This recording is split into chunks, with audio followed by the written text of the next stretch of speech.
परिचय। रोहित, तुम क्या कर रहे हो? मैं अखबार पढ़ रहा हूं। क्या तुमने कोबाल्ट 60 का समाचार पढ़ा? नहीं तो क्या हुआ है? रेडियो एक्टिव पदार्थ कोबाल्ट 60 पश्चिमी दिल्ली के मायापुरी में मिला है। मुझे नहीं पता। और ये रेडियो एक्टिव पदार्थ क्या होता है? ये एक पदार्थ है जो विकिरण उत्सर्जित करता है और ये जीवों के लिए हानिकारक है। अच्छा, तो मायापुरी में क्या घटना हुई? वहां रेडियो एक्टिव पदार्थ मिला है और इसके संपर्क में आने से एक व्यक्ति की जान चली गई है। ये तो बहुत ही दुखद समाचार है। हानिकारक होने के बावजूद इसके कई फायदे भी हैं। इनमें ऊर्जा का विशाल भंडार होता है। बच्चों, इस पाठ में आप नाभिकीय ऊर्जा उत्पत्ति के बारे में जानकारी हासिल करेंगे। उद्देश्य। इस पाठ के अंत में आप निम्न करने में सक्षम हो जाएंगे।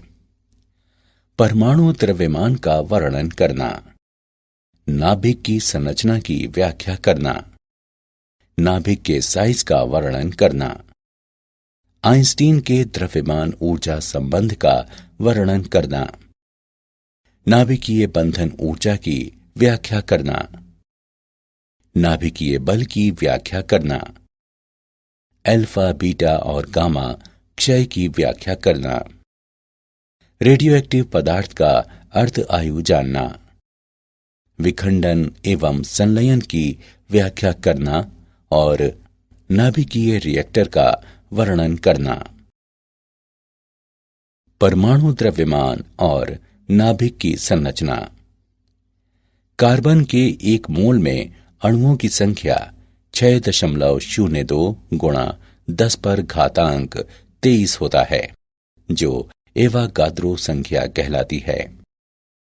कार्बन एक परमाणुक तत्व है, इसलिए इसमें कार्बन के 6.02 गुणा 10⁻23 परमाणु हैं। उनका द्रव्यमान 12 ग्राम है।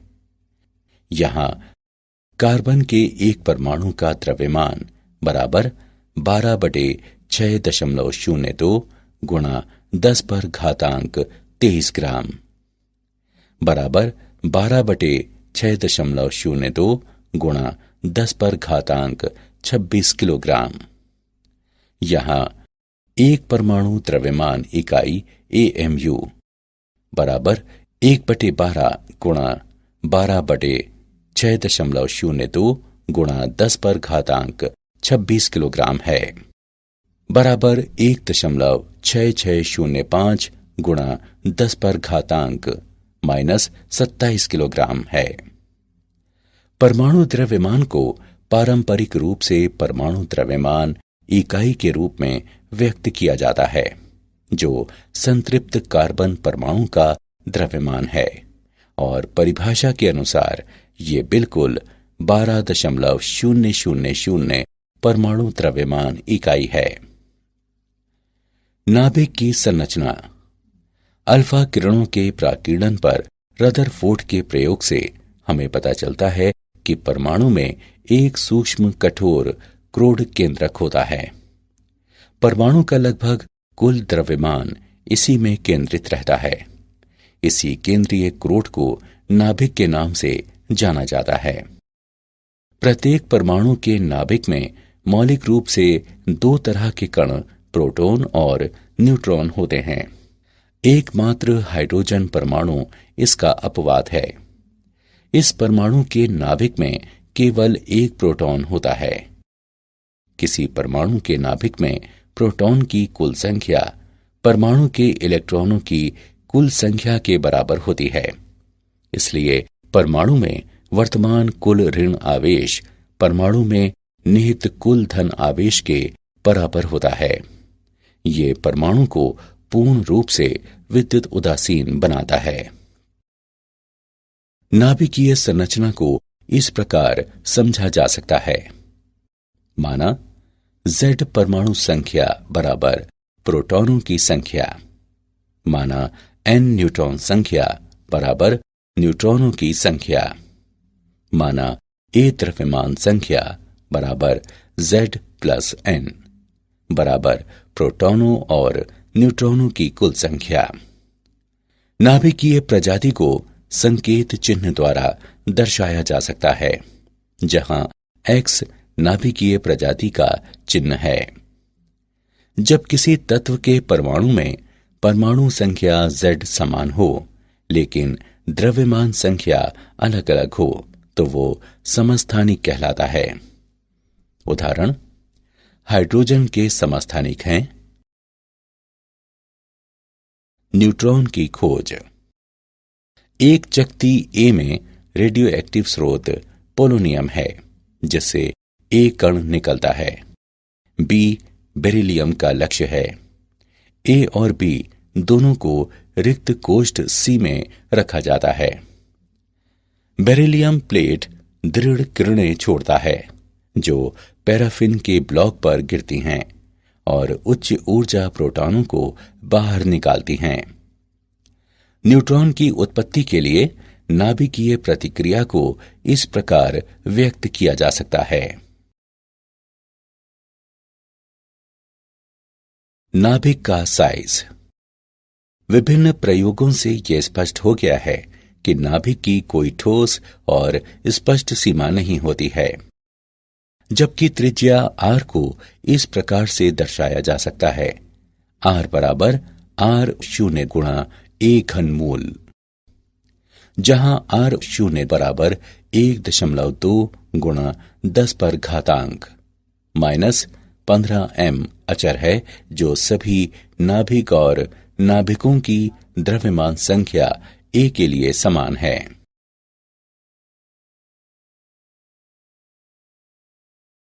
द्रव्यमान ऊर्जा। आइंस्टीन ने द्रव्यमान ऊर्जा का समतुल्यता संबंध दिया है, E बराबर mc वर्ग, जहां ऊर्जा E द्रव्यमान m के समतुल्य है। C निर्वात में प्रकाश का वेग, जो 3 गुणा 10 पर घातांक 8 मीटर प्रति सेकंड है।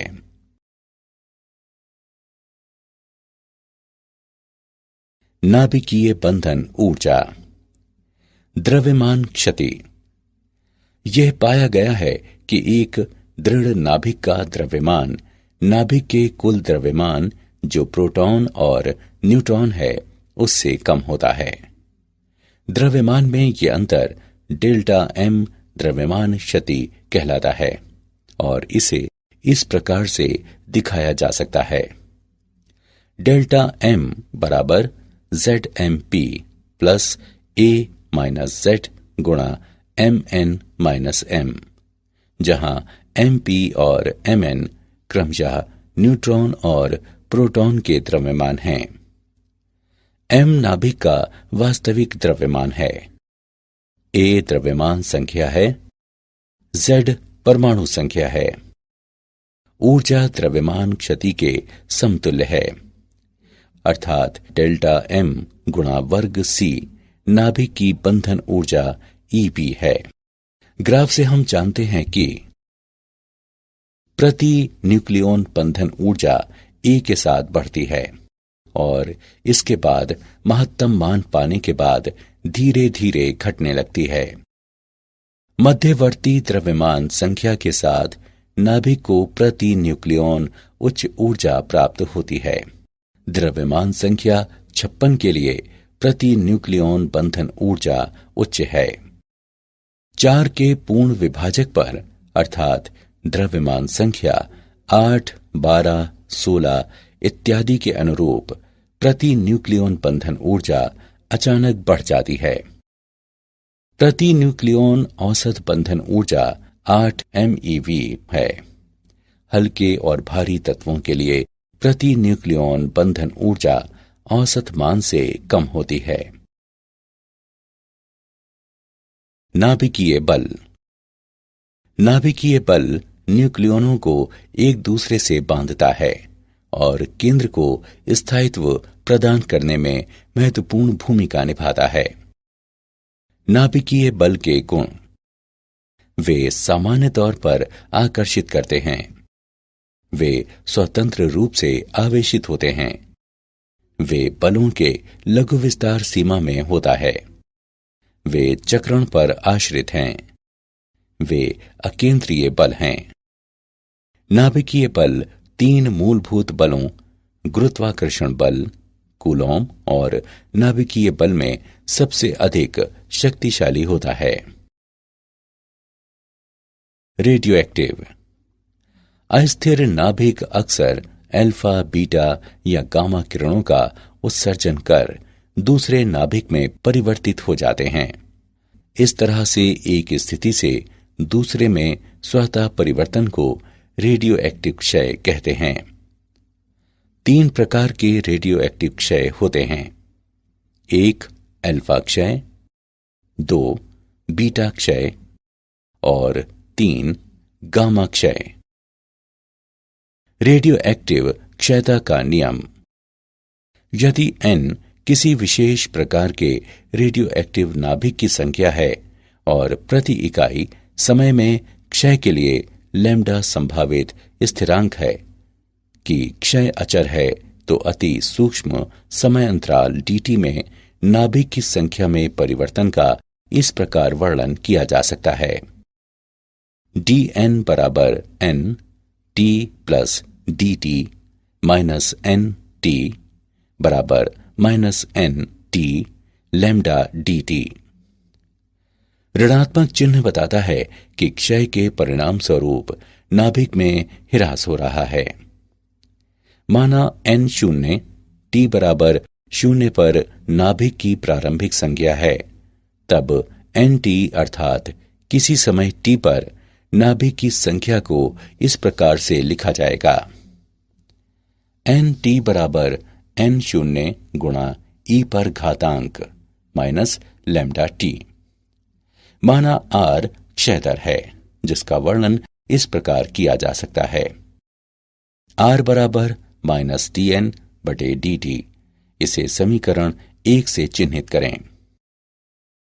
समीकरण 1 का अवकलन करने पर हम पाते हैं कि r बराबर लैम्डा n0 e पर घातांक माइनस लैम्डा t।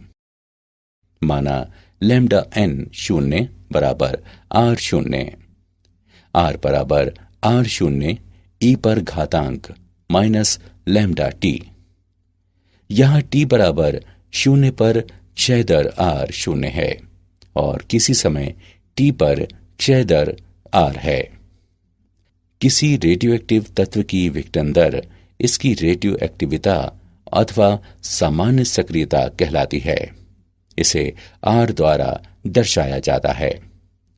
सक्रियता को इस प्रकार से व्यक्त किया जा सकता है। r बराबर n लैम्डा। सक्रियता की SI मात्रक बेकेरल है।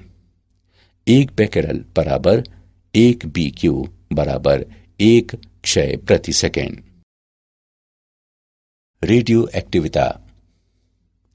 समय अंतराल t आधा के दौरान आधा नाभिक का जितना नमूना क्षय होता है उसे अर्ध आयु कहते हैं।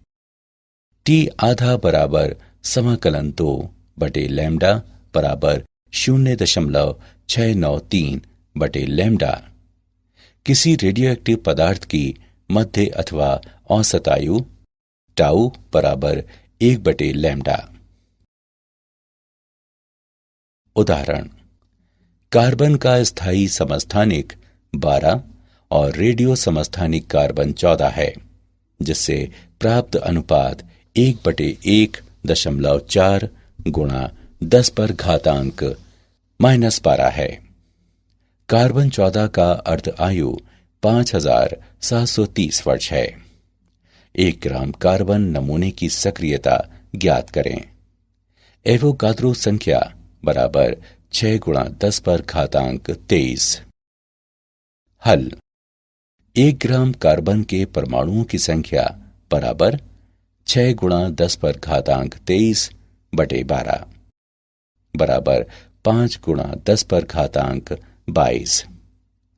1 ग्राम कार्बन 14 में कार्बन की संख्या 1.4 गुणा 10 पर घातांक -12 गुणा 5 गुणा 10 पर घातांक 22 बराबर 7 गुणा 10 पर घातांक 10। यहां नमूने की सक्रियता R बराबर लैम्डा n बराबर 0.693 बटे T आधा गुणा n बराबर 0.693 गुणा 7 गुणा 10 पर घातांक 10 बटे 5730 गुणे 365 गुणे 24 गुणे 3600 बराबर 0.26 प्रति सेकेंड प्रति ग्राम, यानी लगभग 16 प्रति मिनट प्रति ग्राम। अल्फा क्षय। अल्फा कण हीलियम परमाणु का नाभिक है, जिसकी परमाणु संख्या 2 और परमाणु द्रव्यमान 4 है। इसलिए जब रेडियो एक्टिव मूल परमाणु X से कोई अल्फा कण उत्सर्जित होता है तो इसकी परमाणु संख्या 2 कम हो जाती है और परमाणु द्रव्यमान 4 से कम हो जाता है। इसे इस प्रकार से दिखाया जा सकता है।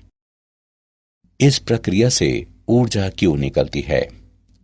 आइंस्टीन के द्रव्यमान ऊर्जा संबंध से हम पाते हैं।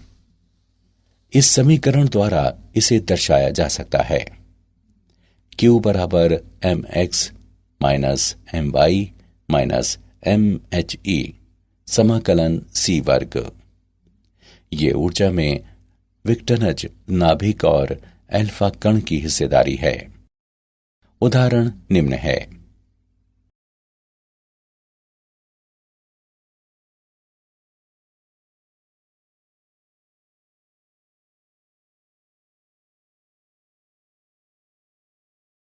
बीटा क्षय। बहुतायत न्यूट्रॉनों वाला नाभिक इलेक्ट्रॉन और पॉजिट्रॉन के उत्सर्जक द्वारा अधिक नाभिकों में रूपांतरित हो सकता है। इस प्रक्रिया को बीटा क्षय कहते हैं। बीटा क्षय की प्रक्रिया को इस प्रकार व्यक्त किया जा सकता है। जहां बीटा कण है और एंटी न्यूट्रिनो है। उदाहरण के लिए, कुछ कृत्रिम विघटन में नाभिकों से पॉजिट्रॉनों का उत्सर्जन होता है। एंटी न्यूट्रिनो और न्यूट्रिनो दोनों द्रव्यमान रहित और अनावेशित कण हैं और वे ऊर्जा और संवेग को संरक्षित करने के लिए उत्सर्जित होते हैं। गामा क्षय। नाभिक से गामा किरणों के उत्सर्जन की व्याख्या करने के लिए यह माना जाता है कि नाभिक ऊर्जा स्तर को बांटने की क्षमता रखता है।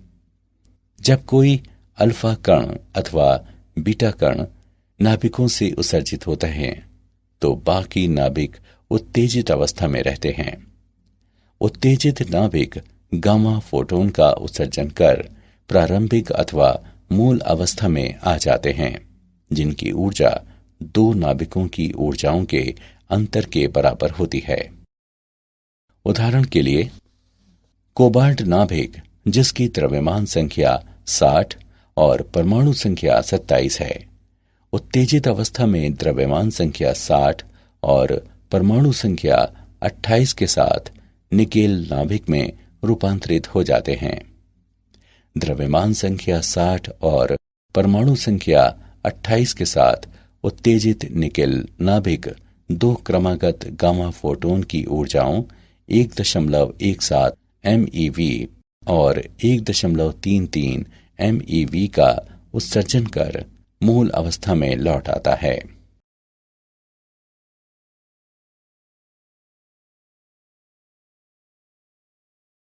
नाभिकीय ऊर्जा। परमाणुओं के नाभिक की संरचना में परिवर्तन हो सकता है। ऐसे परिवर्तनों को नाभिकीय प्रतिक्रिया कहते हैं। नाभिकीय प्रतिक्रिया में उत्पन्न होने वाली ऊर्जा को नाभिकीय ऊर्जा अथवा परमाणु ऊर्जा कहते हैं। विखंडन। भारी नाभिकों के दो हल्के नाभिकों में टूटने की प्रक्रिया को नाभिकीय विखंडन कहते हैं। जब एक सुस्त न्यूट्रॉन यूरेनियम 235 नाभिक पर प्रहार करता है तो वो नाभिक के द्वारा अवशोषित हो जाता है और एक अस्थायी समस्थानिक यूरेनियम 236 बनता है, जो तुरंत प्रचंड ऊर्जा के साथ 2 अथवा 3 न्यूट्रॉनों में उत्सर्जित होकर 2 क्षय उत्पादों में टूट जाता है। इस प्रतिक्रिया को इस प्रकार से समझा जा सकता है।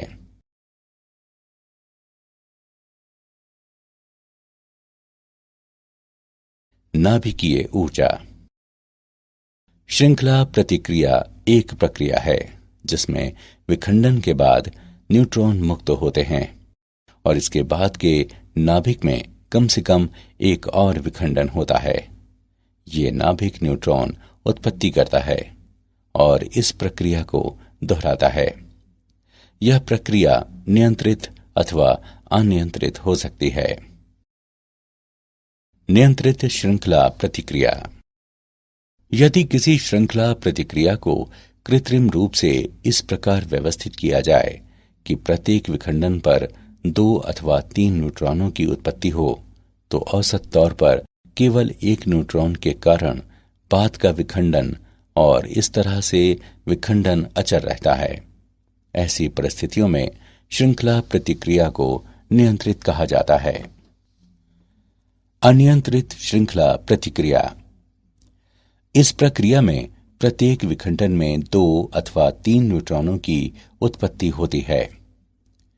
औसत तौर पर बाद के विखंडन के लिए एक से अधिक न्यूट्रॉन जिम्मेदार रहते हैं और इस तरह विखंडन प्रक्रिया पर कोई नियंत्रण नहीं रहता है। इस प्रकार ये बहुत तेज प्रतिक्रिया है और इसमें बड़ी मात्रा में ऊर्जा मुक्त होती है और प्रचंड विस्फोट का रूप ले लेती है। इस प्रकार ये ऊर्जा हानिकारक है और ये परमाणु बम के सिद्धांत का स्वरूप ले लेती है। पुनरुत्पादन कारक। न्यूट्रॉनों की उत्पत्ति और न्यूट्रॉन के विनाश के दर के अनुपात के रूप में इसका वर्णन किया जाता है। श्रृंखला प्रतिक्रिया होने पर पुनरुत्पादन कारक 1 के बराबर अथवा समान हो जाता है। यदि F पुनरुत्पादन कारक का मान 1 है तो श्रृंखला प्रतिक्रिया को स्थिर कहा जा सकता है।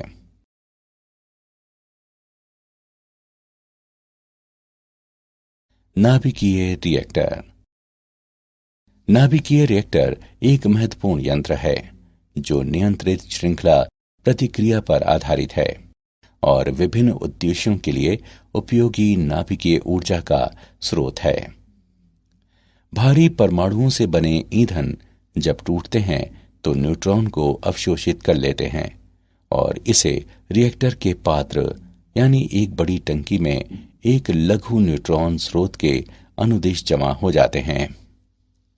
न्यूट्रॉन श्रृंखला प्रतिक्रिया शुरू करते हैं जहां प्रत्येक परमाणु टूटकर ज्यादा संख्या में न्यूट्रॉन मुक्त करते हैं, जिससे दूसरे परमाणु भी टूटते हैं। जब जब परमाणु टूटता है तो बड़ी मात्रा में ऊर्जा मुक्त करता है और इससे ऊष्मा उत्पन्न होती है। शीतलक के माध्यम से ये ऊष्मा रिएक्टर में चली जाती है, जो सामान्य तौर पर साफ पानी होता है। शीतलक गर्म हो जाता है और ये जनरेटर को घुमाने अथवा शाफ्ट को चलाने के लिए टरबाइन में जाता है। इस तरह से रिएक्टर मौलिक रूप से असाधारण ऊष्मा के स्रोत हैं। प्लूटोनियम का उत्पादन। कुछ तेज न्यूट्रॉन की उत्पत्ति रिएक्टर में यूरेनियम 238 द्वारा अवशोषित होने से होती है। परिणाम स्वरूप अस्थायी समस्थानिक यूरेनियम 239 में परिवर्तित हो जाता है।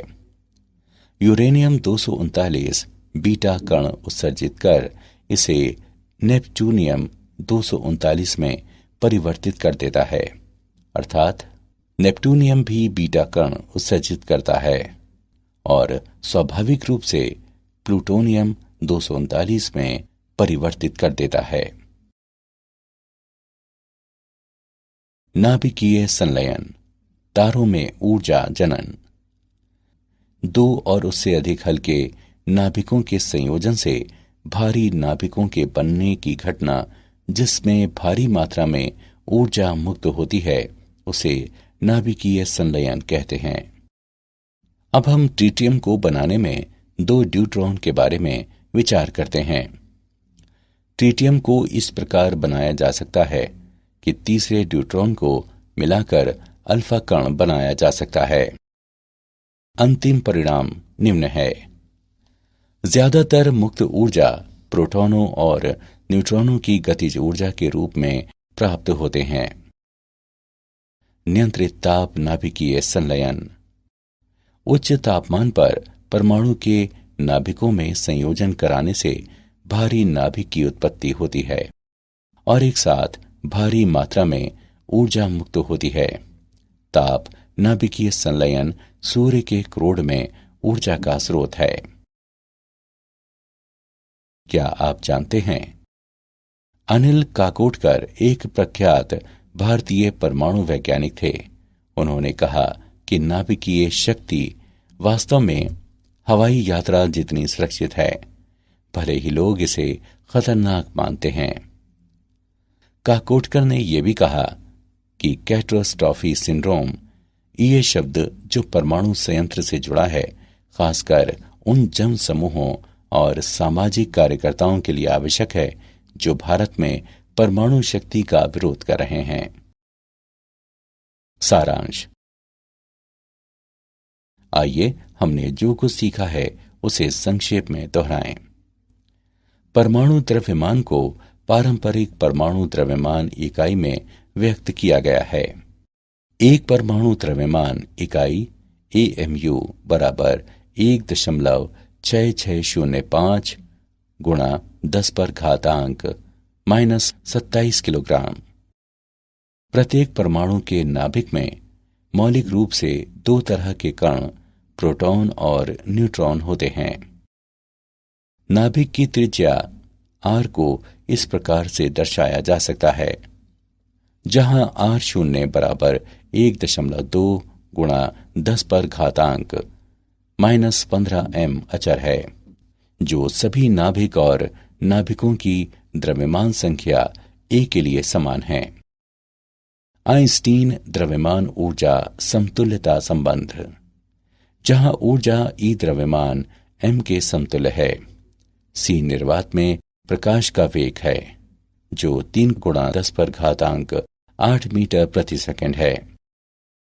स्थायी नाभिक का द्रव्यमान इसके न्यूक्लियॉन के कुल द्रव्यमान से कम होता है। द्रव्यमान में यह अंतर डेल्टा m द्रव्यमान क्षति कहलाता है और इसे इस प्रकार बताया जा सकता है। वह ऊर्जा जो द्रव्यमान क्षति के समतुल्य है, अर्थात डेल्टा m गुणा c वर्ग, नाभिक की बंधन ऊर्जा Eb है। नाभिकीय बल न्यूक्लियनों को एक दूसरे से बांधता है और केंद्र को स्थायित्व प्रदान करने में महत्वपूर्ण भूमिका निभाता है। क्षय दर को इस प्रकार व्यक्त किया जा सकता है।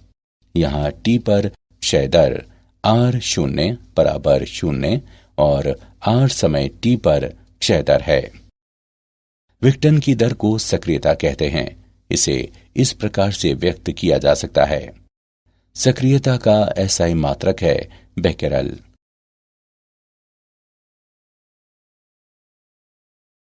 समय अंतराल T आधे के दौरान आधे नाभिक का जितना नमूना क्षय होता है उसे अर्ध आयु कहते हैं। रेडियोएक्टिव पदार्थ का माध्य और औसत जीवन टाउ बराबर 1/λ होता है। भारी नाभिकों के दो हल्के नाभिकों में टूटने की प्रक्रिया को नाभिकीय विखंडन कहते हैं। दो अथवा दो से अधिक हल्के नाभिकों के संयोजन से भारी नाभिक की उत्पत्ति की घटना को संलयन कहते हैं, जिसमें भारी मात्रा में ऊर्जा निकलती है।